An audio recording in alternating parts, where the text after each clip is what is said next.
Hi all, welcome to ക്രിക്കറീന. കഴിഞ്ഞ mini ഓപ്ഷനിൽ എല്ലാവരും ഉറ്റുനോക്കിയ താരം അത് ഓസ്ട്രേലിയൻ ഓൾറൗണ്ടറായ കാമറൂൺ ഗ്രീൻ ആയിരുന്നു.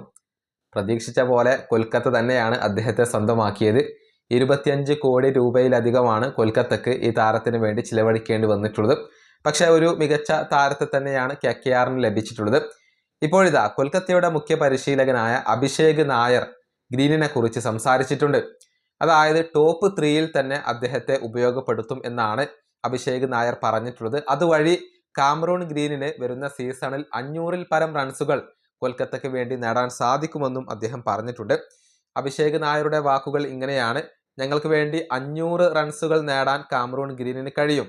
ബാറ്റിങ്ങിൽ ടോപ്പ് 3യിൽ തന്നെ അദ്ദേഹത്തെ ഉൾപ്പെടുത്താനാണ് ഞങ്ങൾ തീരുമാനിച്ചിട്ടുള്ളത്. ടോപ്പ് ഓർഡറിൽ മികച്ച പ്രകടനം നടത്താൻ കഴിയുന്ന താരമാണ് അദ്ദേഹം. ഞങ്ങളുടെ പല പ്രശ്നങ്ങളും പരിഹരിക്കാൻ ഗ്രീനിന് കഴിയും.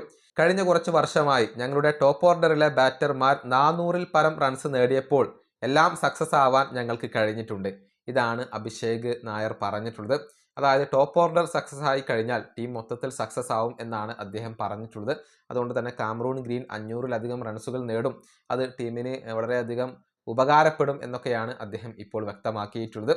കഴിഞ്ഞ ലേലത്തിൽ ഒരു പിടി മികച്ച താരങ്ങളെ കൊണ്ടുവരാൻ KKRന് കഴിഞ്ഞിട്ടുണ്ട്. നമുക്കറിയാം, ഫിൻ അലനെ അവർ കൊണ്ടുവന്നിട്ടുണ്ട്. അതുപോലെ തന്നെ മദീഷ പതിരാന, മുസ്തഫിസുർ റഹ്മാൻ തുടങ്ങിയ താരങ്ങൾക്ക് വേണ്ടിയൊക്കെ വലിയ തുകയാണ് കൊൽക്കത്ത ചിലവഴിച്ചിട്ടുള്ളത്. ഈ വീഡിയോയുടെ അവസാനിപ്പിക്കുന്നു. അടുത്തൊരു വീണ്ടും കാണാം.